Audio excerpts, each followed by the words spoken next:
Salut și ne-am găsit la primul episod de fapt al doilea pe PC de Minecraft. Haideți să începem pe lumea noastră să vă arăt ce am construit cu game mod, adică n-am construit pe survival. Deci tot ce e aici am construit eu. Și piscina și avionul ăsta care e cam foarte urât. E chiar foarte urât, dar se vede bine de jos și noaptea care e glowstone. Vreau să încerc să fac o lume. Scuzați-mă că mă uit la OBS, dar sunt la început și nu filmez cu Game Capture pentru că mi-a fost silă și am vrut să încep imediat. Nu știu dacă filmez, dar stai să vedem. Da, deocamdată filmăm, văd. Așa văd că filmăm. E bine. Băgăm aici și pe game. Îmi place mult mai mult că filmez cu OBS-ul decât cu Bandicam, cu ceva. Lupișor.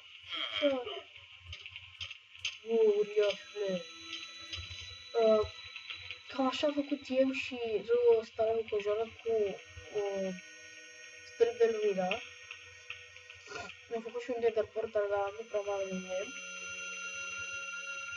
La început, casele de aici, astea două, astea de aici, care ăsta și asta, le-am făcut fără game.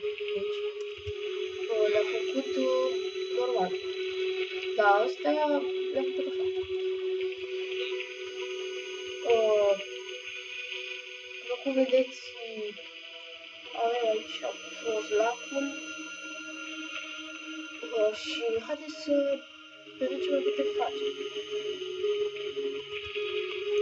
Da, chiar ăsta. O dată. Dar oricum ora are problemul ăsta. Și să puțin ciudat, de-aia m-am ciudat. O să dau mai puțin. Așa.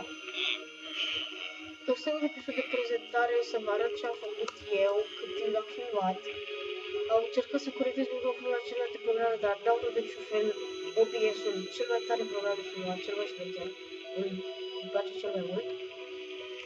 Și cam atât am făcut eu într-o zi. Deci într-o zi pe game mod am făcut asta. Deci, eu zic că e destul de bine.